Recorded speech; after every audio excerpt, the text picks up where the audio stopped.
football miracles on a weekly basis, season after season. I've got John Milburn, I've got Paul Johnson. Oh, my voice is going already. Liverpool beat Newcastle by 2 of our goals, 2 of Darwin Núñez's goals, to 1 of their paltry Evertonian goals. It is an absolute pleasure to be with you. One of these might speak in a minute. We've got beer, we've got whiskey. We've had to come to a quiet part of the Red Lion because, trust me, there is only otherwise noisy parts of the Red Lion.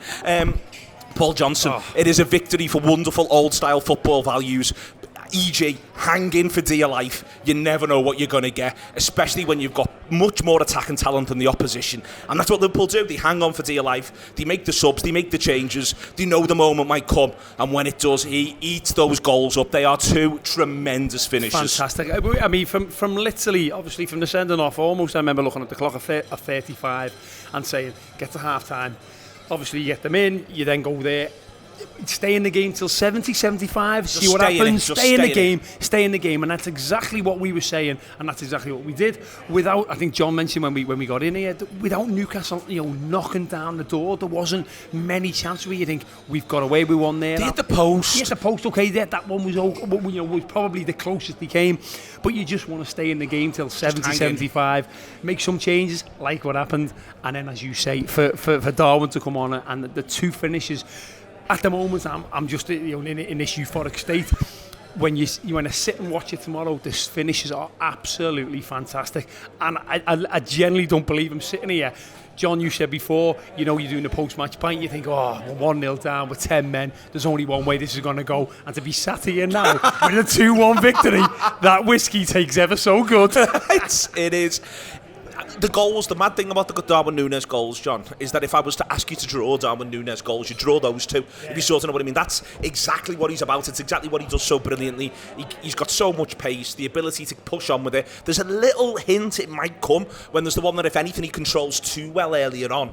And then those 2, they are picture-perfect Darwin Núñez goals, and Newcastle are absolutely on their knees. There was a spell before he came on the pitch where we seemed to have 4 or 5 corners in succession where we were whipping balls in without really causing any threat, and this felt like it's Darwin Núñez time, really.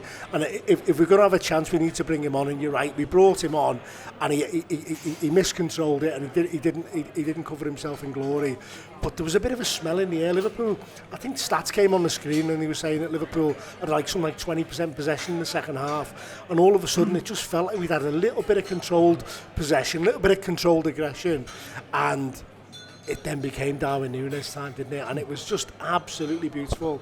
And as I say, from the angle, the power of the shot, the placement of the shot, like, Pope is a very good goalkeeper, and he didn't have a fucking chance with either of those fucking goals.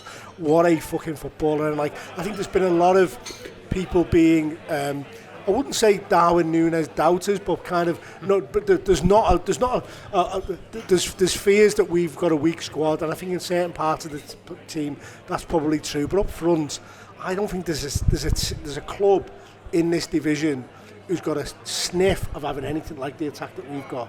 And they may not always fire at the same time, but today's proof positive that there's enough different options within that squad that you can find a way to unlock a key. And if ever there was a man for that occasion, it was this for that. Just on that, it's been driving me mad, this, because obviously we know, I've been banging on all summer, I wanted them to do 2 defenders. Yeah. I still wouldn't be averse to them doing another midfielder. But the thing that I just keep coming back to, and I just keep looking at that squad going, no one else has got 5 attacking options like this. No one in the country. All different footballers. So Jota was great when he came on, by Fantastic. the way. Plays really well. He's involved in so much. But the point is, I'm just looking at it over and over again going, I can see that that's a problem and that's a problem. I can see how this team here might be better in midfield than us.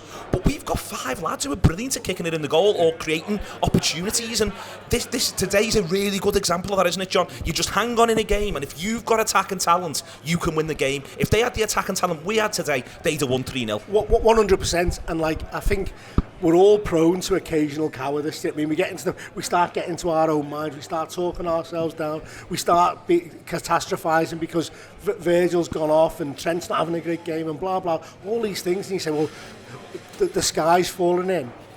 But centre forwards who score goals are fucking great, And Liverpool, in my lifetime, have had lots of centre forwards that have got us out of the shit multiple times.